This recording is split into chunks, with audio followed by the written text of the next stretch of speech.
Thanks for joining us tonight. Today is day 4,638 that Boswell Book Company has been in business.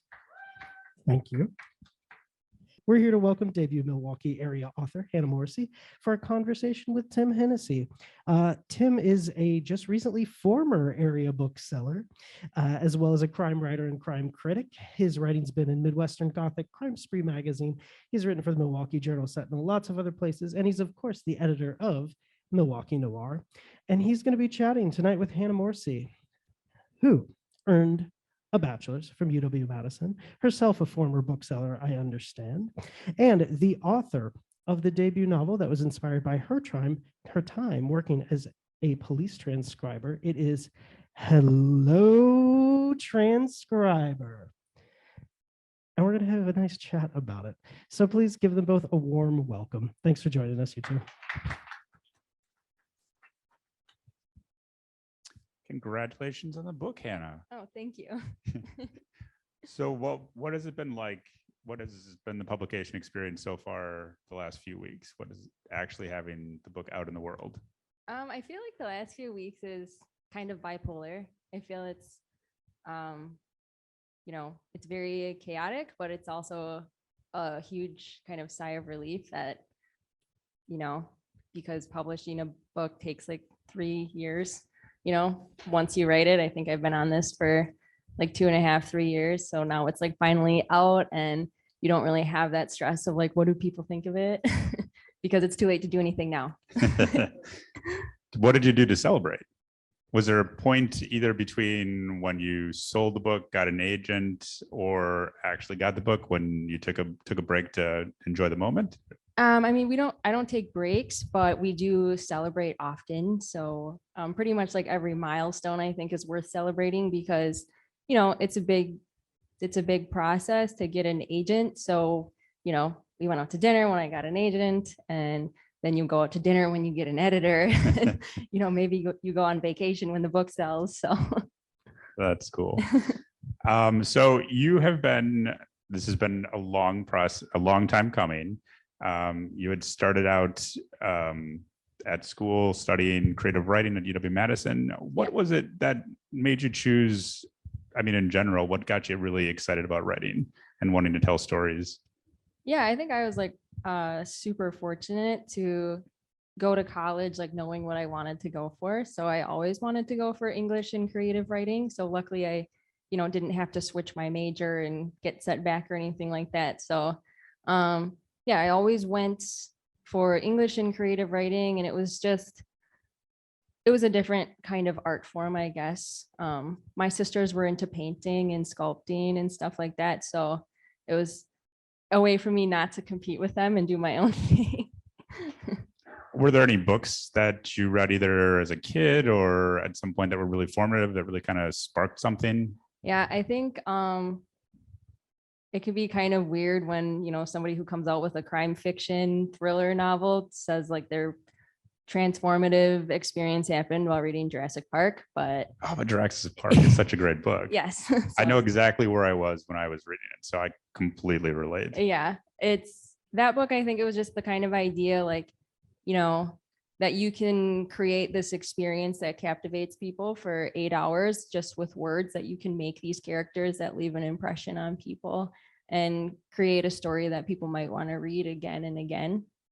So yeah, Jurassic Park was like the book for me, but then you kind of start exploring different genres, and once you kind of figure out what genre you're meant to be writing, at least in the moment, then you start exploring those writers. So I would say for thriller writers or like crime writers who I get really excited about are Gillian Flynn and Tana French. Oh yeah, they're fantastic. Yeah. So this would be a good place to talk about Hello Transcriber. Could you give us a little bit of a summary? Yeah, I'm trying to get better at my elevator pitches. I should just read the back of the book. But yeah. So Hello Transcriber is about a female protagonist who ends up in a place far from home. She's isolated. It's happens to be, Wisconsin's fictional, most crime-ridden city. And she wants to be a writer, but her skills don't lend her to, do too much, except she's a good typist. So she gets a job as the local police transcriber on the night shift. And, when she's on the night shift, she just starts learning more about the city that she's kind of trapped in. And there's one case in particular about, this notorious drug dealer Candyman who sells drugs to children, and kind of these overdoses are stacking up. So she gets really enthralled by that case, and, people she probably shouldn't be, because, she just wants to find out what happens and thinks that maybe she'll have sort of an eyewitness opportunity to find things to write about. And so you had lived in northern Wisconsin, a small town. Mhm. And I think the first time we had met, you were trying to kind of give us a sort of a ballpark of where it was, because you Oh, were yeah. very sold on the idea we would not know where it was. No. And so what was it like when you moved to a more urban area, and really what were the elements that really kind of stuck out and kind of your experience that made you want to kind of give your protagonist a very similar kind of fish out of water experience? Yeah, I think fish out of water, like you said, that's something that I recently used in an interview over the weekend, because I think that's exactly the kind of feeling I wanted to explore, because I think it's relatable that at some point in your life, everybody feels like a fish out of water sometime or somewhere. And actually there's this book, and it was finally released, but I've been following it for a long time, by John Koenig, The Dictionary of Obscure Sorrows. And there's this word that it's monocopsis, and it's like this persistent feeling of being out of place, but then it kind of comes full circle, and you realize that you're exactly where you should be. So I was just completely fixed and focused on that word and that idea. And so I wanted to create a character who has that experience, that she's somewhere, but all she wants to do is like get back home, and she'll do whatever she needs to get there. But yeah, like growing up north, I mean, it's pretty isolated. So also taking that to create this character who feels isolated, even though she is in a much more populated area now. But growing up, I mean, it's like population 200 or something. And, we grew up went to a 2-room schoolhouse. There were 30 kids in our whole school. And we had 2 neighbors, and one of them was our grandma. So, I mean, it's just kind of, you move to sort of any place with a population, and there's just so many people, and there's traffic, and it's very much a culture shock. And what was it about like the atmosphere of like a Milwaukee? Because the book is set in southeastern Wisconsin, in Black Harbor, Mhm. and it sort of feels like it has elements of Milwaukee. It has elements of like Racine and Kenosha. It definitely feels, because it's in the proximity of what we're kind of, and certainly in the Rust Belt, there are definitely some kind of touchstone things. What about the atmosphere here really lent itself to choosing to set your first novel here? Yeah, I mean, first off, like a big theme in the book kind of is write what you know. So I very much like to go and explore, and it's kind of, I think writing is a lot like photography, where if you walk around as a photographer with a camera, you're going to always be looking for compositions and things to study and take pictures of. And it's kind of the same with writing. You're always sort of looking with that like composition lens and seeing like, what's a tangible thing that you can look at and write about. Because if my goal was to write an atmospheric novel, then you need to find real things that you can study and get down to the minute detail and like make those come alive for people. So mainly because it was what I knew was a big reason to set it there, but also it's just extremely interesting, and so much of the world doesn't know about this just little corner of the world, where, I mean, just think about like the area that we're in, like even with the 50 or 100-mile radius, it's like just industrial. It's kind of like wedged up against Lake Michigan, which is this just, hellacious body of water with riptides, and it's cold. And something about just how cold it is was what people in New York, like publishers, were extremely interested in. Like, they're like, we want to feel the cold. Like, we get cold over here, but not like you guys. So that's why my editor tells me with like every book that I write, she's like, this one needs to feel as cold as the first one. You can have like an ice trilogy. Yeah. Because definitely during the course of the book, I would definitely was glad I was wearing usually like a thick sweatshirt, because it just seemed like, I mean, we had a very windy weekend and I was kind of reviewing it and it was just like, oh man, Yeah. you can't escape it. And that's kind of really one of the feelings that you got reading the book was, I mean, Hazel was in this foreign environment and it was just cold and darkness seemed everywhere. It reminded me a lot of like the Scandinavian noirs and certainly, you know, sometimes like, especially as with everything getting dark later, certainly working late at night, it's a completely different experience. Yeah, that's what I think. I really wanted to go for that noir atmosphere. And even before I came up with the title, Hello Transcriber, I used to just kind of save observations and sort of scenes that I would write, not really knowing what it was. And I would just save it as noir novel on my computer because I'm like, is this a thing? I don't know. Maybe it's a thing. I'll try it. And yeah, now I see like since it's come out, people are, you know, using the hashtag Midwestern Noir and Wisconsin Noir. So I'm like, well, that's pretty cool. Yeah, it's really interesting to see how much people never really thought about like what the Midwest could offer. Yeah. Because it really kind of combines, you know, we have enough urban environments and people kind of, you know, think our crime is, you know, either not as bad as, or if you're not from the area, certainly bad and, you know, considerably worse than expected. And certainly there's enough open spaces, you know, 20 minutes away. You can, you know, there's plenty of opportunities to get into trouble in either place. Did you, both Hazel is a runner and I've read that you are too, when you were kind of going through the process of putting this together, was running anything that really kind of helped? Because you could really see how like Hazel would, you know, kind of, you know, it's an isolating exercise as it is, but it also is great at generating ideas and kind of getting real feel for the land. What was that anything that was a part of the process for you? Yeah, I think like running is a huge part of the process for me, like more than I, you know, tend to realize. But I mean, you know, writing is a very solitary and sedentary activity. So I kind of need to get up and go running. But yeah, if I'm stuck or just kind of in a brain fog, I'll go out for a run.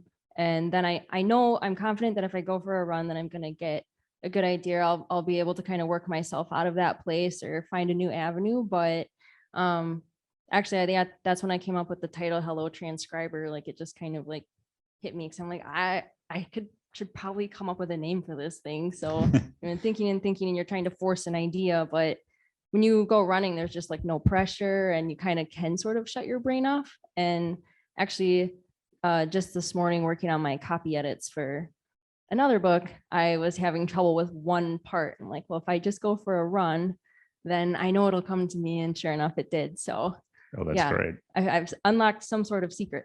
I don't know. Oh yeah, that's definitely, I mean, certainly getting in kind of like a flow state and doing other things. For me, like working, I worked in a bookstore until recently, and like shelving was always a place where I did a lot of secret writing. I'd always keep a notebook on me, and you know, you go in with a problem, and then you start kind of, you know, doing something else, and then just the physicality kind of distracts you from yourself. Yeah. When I worked at a bookstore, I used to, you know, because there's dead time sometimes, and like I would write on the back of receipt paper. Yeah. Oh yeah. And we actually worked not far from each other. You worked at the Barnes and Noble down in the street in Brookfield, didn't you? My friend works there. He manages it, but I worked at the one in Racine for a bit, and then I worked at the one in Green Bay for a bit too. Yeah. What did you learn in being a bookseller? Yeah, I think I just think that because people ask like, what is advice for somebody who wants to be a writer, and I would tell people all the time, go work at a bookstore, because I mean, you're going to find super cool people, because people who work at bookstores love books and people who shop at bookstores love books. So you're in good company, but then you keep up to date on like the market, on what's hot, what's trending. And then I think most importantly, you learn how to talk about books. Yes, absolutely. So I think and then, you know, if you do want to be a writer, and if you do, you know, eventually have a book come out, those bookstores like rally behind you, and, you know, they're just like super supportive. So if you help support them, they'll help support you. And I think it's a really just great community. Yeah. Certainly, I mean, one of the things that I always thought was really kind of fascinating is when people come in and they ask about a book, whether it's something they really have they're really passionate about and know exactly what they want, or there's somebody who has kind of a vague sense. I mean, we always make the jokes about like the book with the blue cover with the dog, and and we could, figure out what things, but just kind of getting to understand how different people experience books is really kind of a great way to both, like you said, learn how to talk about books, but also learn how to talk with people. Yeah, that's true. Who like books. And community. That is certainly one of the things that is a part of your book too, with Hazel leaving an area where she was certainly, had a tighter, close-knit group, and then is in an environment where she's not just an outsider, but she's also, somebody who piques the interest of the staff of the police department. And what about working in a police department? Did you want to pay attention to? What details were really important to you to get right about the experience? Yeah, everything. And the people who work there. Yeah. I think with anything I do, especially in writing, it's really important for me to be authentic. So especially writing a character who's a transcriber, she's not a police officer, she's not a detective, so she is on the outside of things, but she has this, these voices in her ear telling her all of this confidential information. So she has the inside scoop, but she's still an outsider. And also, as somebody who's new to the city, she's a good guide for the reader to show them through Black Harbor as she's exploring Black Harbor. And so I just, if she's a transcriber and somebody who wants to be a writer, she's going to really pay attention to words. So that was something that I did, and I think just naturally I was just interested in it. But, listening to police reports for the first time, you just hear these words that are so much part of the vernacular that you didn't use in your everyday life before, like indicative. I didn't even know that was a word.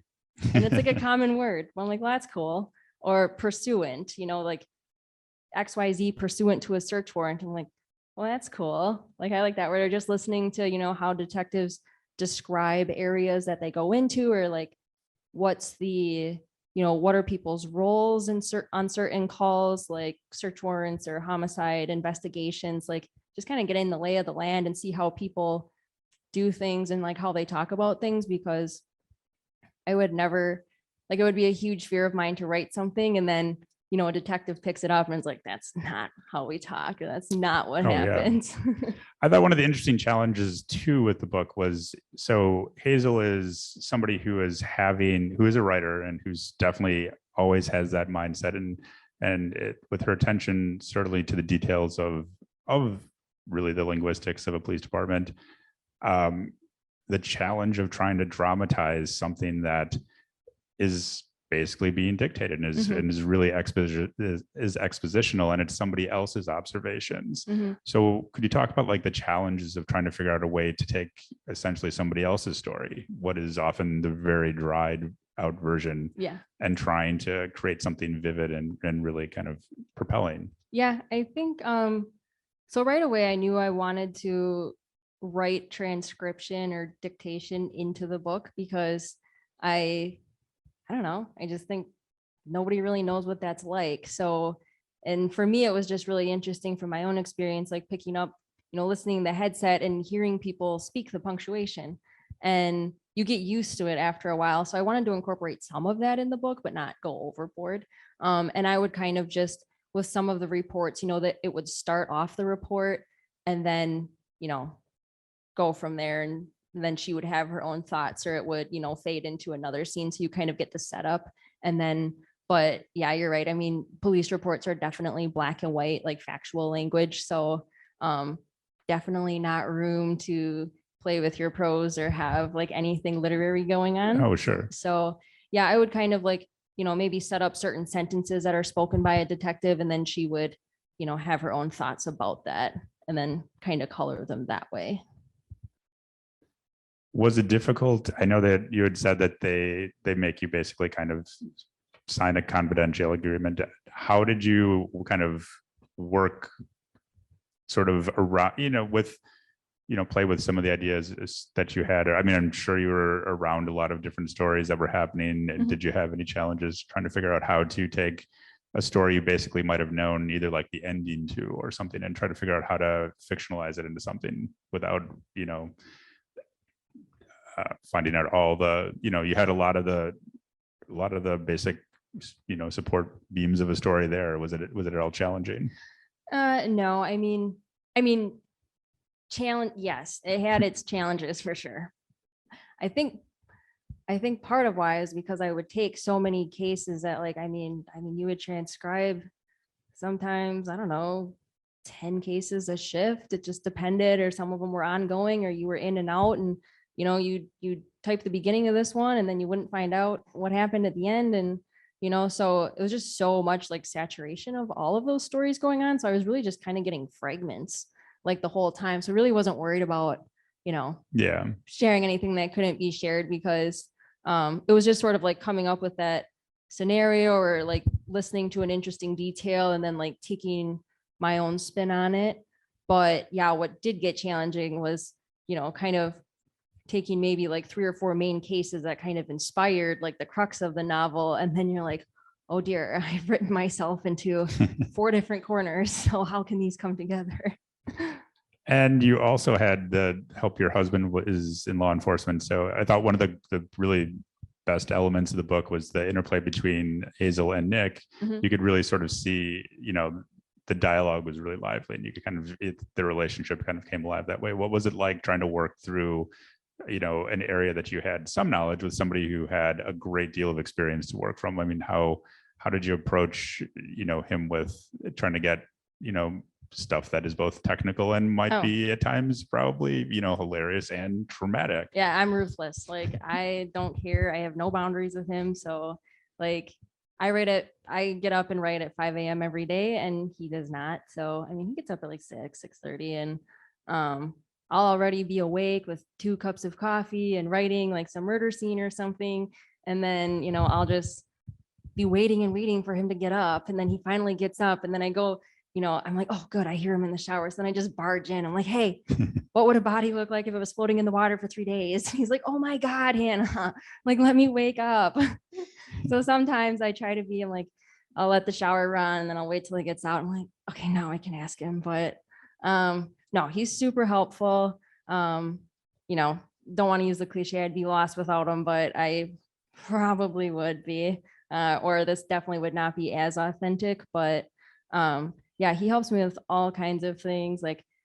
The biggest thing I think, and what you mentioned, is the conversations being authentic, or is he'll do mock interviews with me. So he was an amazing interviewer. So I can definitely learn from the best. So I'll kind of do a first draft of my characters in an interview, and then I run it by him and feel is this legit? Is this how this would go?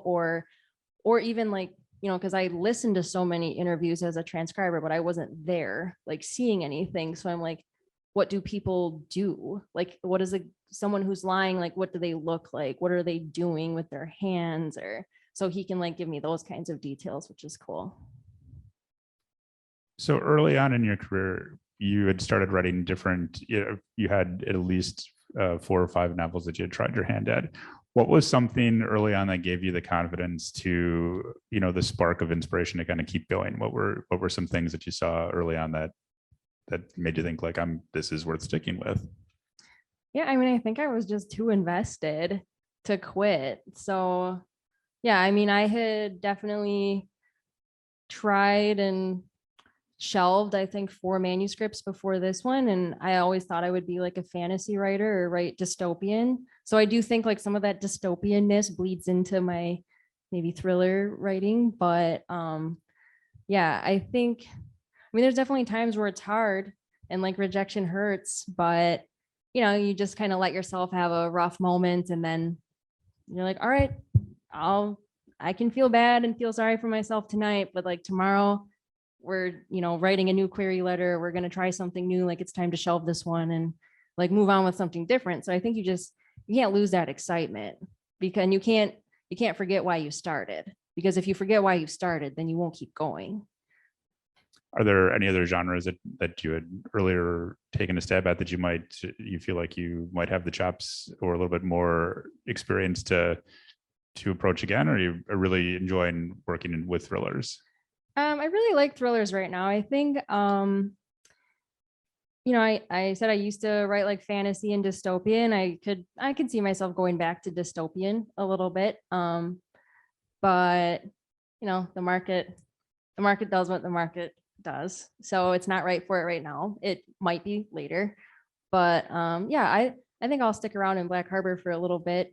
And I'm really enjoying writing thrillers and kind of this idea of, using the police department and using, police characters, but sort of having outsiders as well, like interacting with them, because, everybody's human. So that was like a big draw for me writing this book, is just exploring who people are as humans and not always like the person in the uniform, because that is a real person and they do go home, and like what kind of interactions do they have?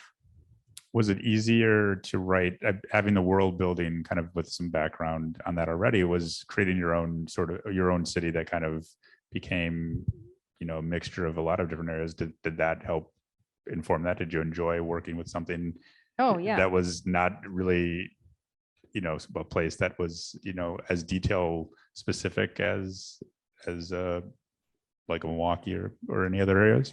Yeah, I think that's maybe where like my fantasy writing kind of served me well, because when you write fantasy, you have to make up everything. So, I was kind of used to that and doing like that legwork. And then, when you start using real things or like real inspiration that you can, kind of create this mosaic and make your own thing, you're like, wow, this is like a lot easier. But yeah, I think having had to challenge myself with coming up with my own elements like helped me a lot in sort of filling in the gaps of this, what could be a real place. And so if you, looking at the experiences you have now and where you're at, what would you, if you could tell a younger version of yourself who was, just starting to write, and what, is there anything you would gladly send back to the younger version of yourself that you know now? Yeah, I think my biggest thing, and sometimes that, you read advice that you're like, oh, that sounds good, I should do that. But then you don't. And you do your own thing that doesn't work for how many years. But I think the biggest thing is to set a word count. And I know it's like really pragmatic and practical advice, but if you set a word count, like it'll keep you honest. So I started out with a word count of 250 words, which is not very many. I mean, it's like one page double spaced. So you start there. And then can you do 500 words, and can you do 1,000, and can you do 1,500? So it depends on what I'm working on. If I'm just straight writing a new manuscript, then during the week, Monday through Friday, my word count's 1,000 a day. And then Saturdays and Sundays, 2,000 a day. So, I mean, there's no days off, but I don't want to take a day off. Yeah, well, that sounds like a runner's approach to me. Yeah. You can't run a marathon if you haven't been able to run a mile or two. Yeah, I think writing a novel is quite a bit like writing a novel is quite a bit like running marathons. Yeah, I can see that too. You definitely need the endurance and the, and the tenacity. You don't have to be fast. Yeah, you just have to last a while. Yeah. Are there any questions?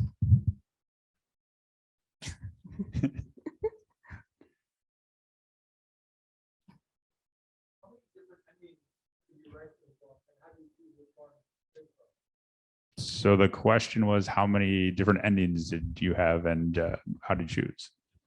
Yeah, so I don't really like writing endings or beginnings. I like writing middles. So I think I had 4 different endings maybe.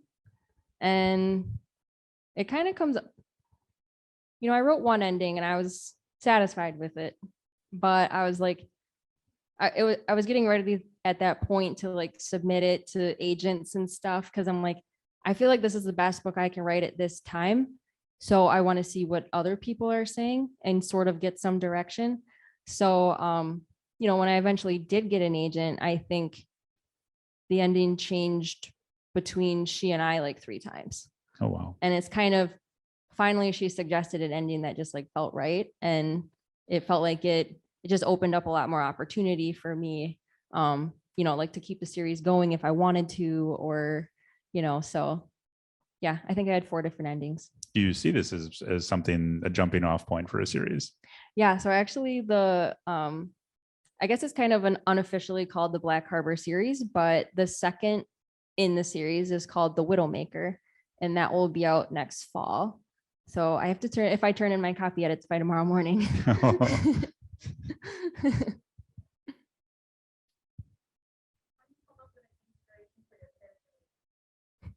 So the question is, how do you come up with the inspiration for your character names? I don't know. I'm just really good at naming characters. No, I don't have any inspiration for them. Like, I usually gravitate toward names that are just kind of less common, that you don't hear all the time. And I've just kind of made myself a vow that I will always have a character whose name starts with H, because that's just a great letter and it's underrated. And there's always going to be a character whose name starts with H.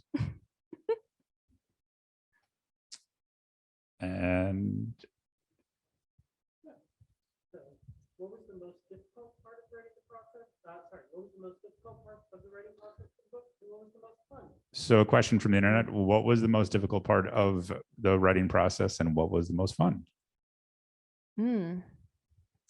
I feel like it's just all of it, like for both questions. It's all difficult, but it's all fun. And I think the challenge of it is what makes it fun, because then once you finally write yourself out of, whatever you got stuck in, it's such a feeling of victory. And then you suddenly see all of these possibilities. But I mean, honestly, I think the hardest part was kind of getting an agent and getting published, because they don't teach you that in college. And I wish they would, but just kind of that, like, fine tuning that query letter and researching agents of who you need to be looking for and talking to and when you should submit. And it's just, this is information that it just isn't readily shared with people. So I think that was honestly the hardest part. But then, I mean, once you get through that, I don't want to say you're golden, but then you do have people who are kind of helping you and directing you. And I mean, you hear, kind of horror stories of people say that, oh, you sign a contract, so now you've sold your soul and you're going to write what they want you to write and you can never do your own thing again. And like, it's absolutely not been my experience. I think it's quite the opposite. So they're very helpful and they'll kind of tell you, hey, the market's trending this way, so like, don't write about serial killers right now. Okay, that's super helpful. Thank you. I will not do that. Did keeping any of the community that you might have formed while you were in a writing program help? I'm sorry, what was that? Did keeping any of a community you might have formed while you were in a writing program help? Yeah, I think I keep a super tight-knit community. And I actually have like one longtime critique partner whose name is Alyssa. And I met her at UW-Madison, literally in the slush pile. We were interning for this editor, like up in his attic. And we were just going through the slush pile, seeing if there was anything that he might want, I guess, to represent. And she writes fantasy. So she and I email back and forth all the time. We've been critique partners for 11 years, just emailing pieces of our manuscripts.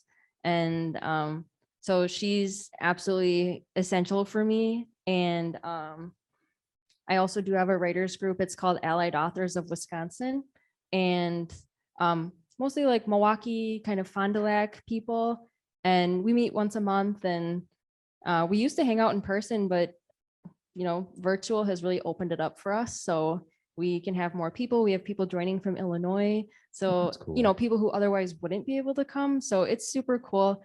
And most of them write fantasy. So they're super kind to humor me with, my crime fiction. But I think it's helpful just because the rule is you have to read out loud. Oh, Yeah. So that's a big thing to get over, but it gets to be fun sharing your stuff and like learning or getting constructive criticism from people and then, helping them craft their work. So Yeah, I think everybody should find a writing community, even if it's just one person. Yeah, they certainly do help. I mean, if Mhm. anything, to soften you when you have the blows, and certainly to be your support group when everything is going great as well too. You Right, need a yeah. cheering section and people to kind of have a drink with. Yeah, they understand. Yeah. Anybody else?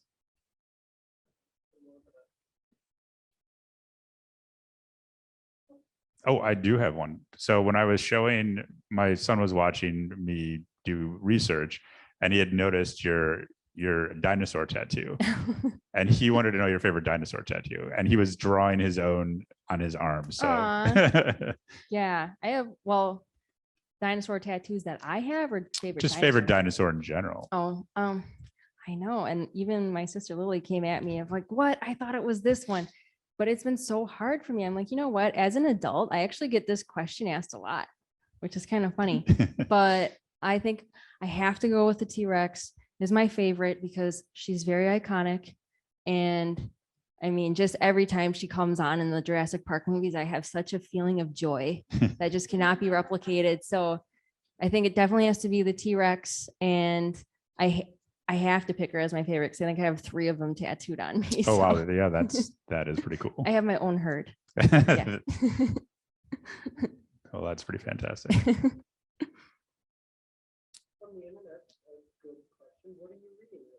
Yes, always an excellent question. What are you reading right now? It's a question from the internet. Yeah. I actually just started, so it's been I've been super bad about my reading lately. But I just started Her Perfect Life by Hank Philippi Ryan.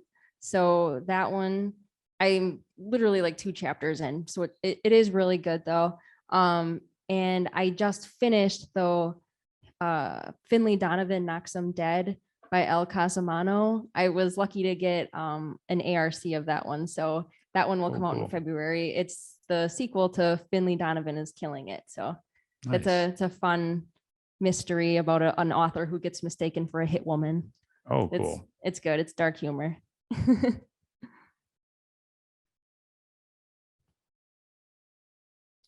Oh, the last book the most recent book that I've read that I really enjoyed was Alex Segura's Secret Identity. It comes out in this next spring. It's a great mixture of an origin story of it's a coming of age story, and it's as much about comic book history as it is a murder mystery that it centers around. And it was really enjoyable and has kind of a fantastic fun tone where if you love comic books and are crazy about them. That sounds good. Yeah. Is that a young adult or an adult? No, it's an adult book. Okay, Yeah. cool. Oh, back.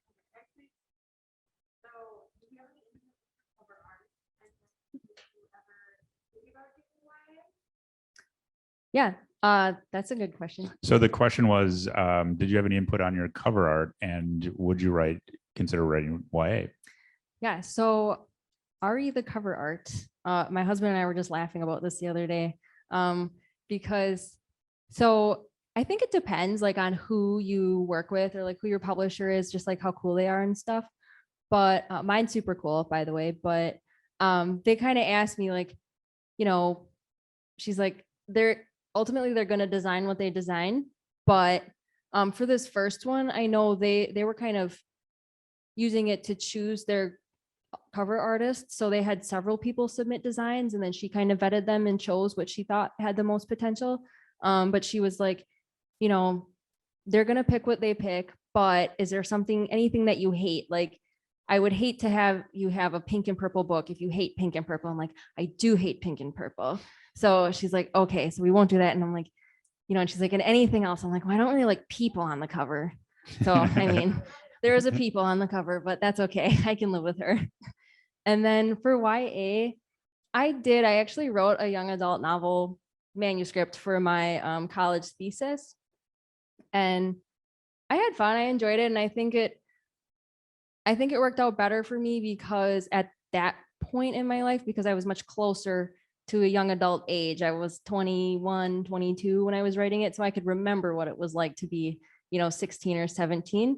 But I don't think my writing quite lends itself to a young adult novel. I won't say I would never write one again. I did have one of my fantasy ideas was kind of like a fantasy steampunk, was super into it, but nobody wanted it.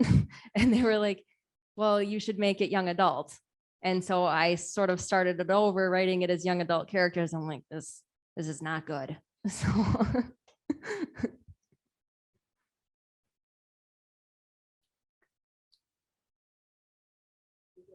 Okay, go ahead.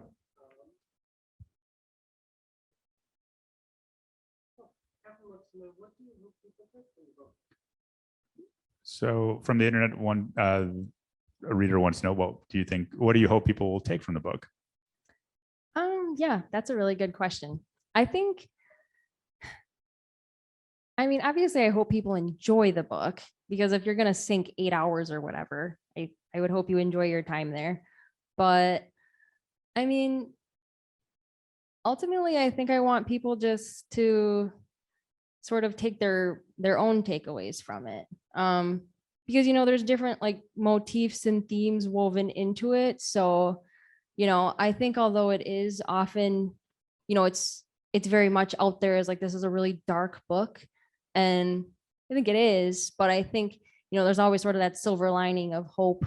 And, more than anything, that I just kind of want people to have like an inside look at these characters' lives. And, hopefully they've enjoyed kind of having a bit of like an inside look at sort of the inner workings of a police department, and, maybe even more of like an appreciation for language.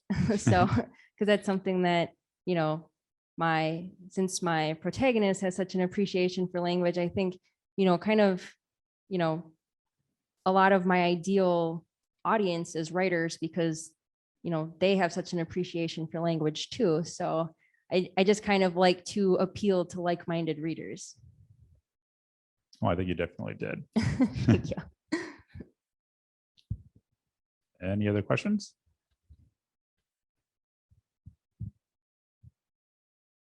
That's all I got. Okay, cool. All right. Well, thank you so much, Hannah. Thank you.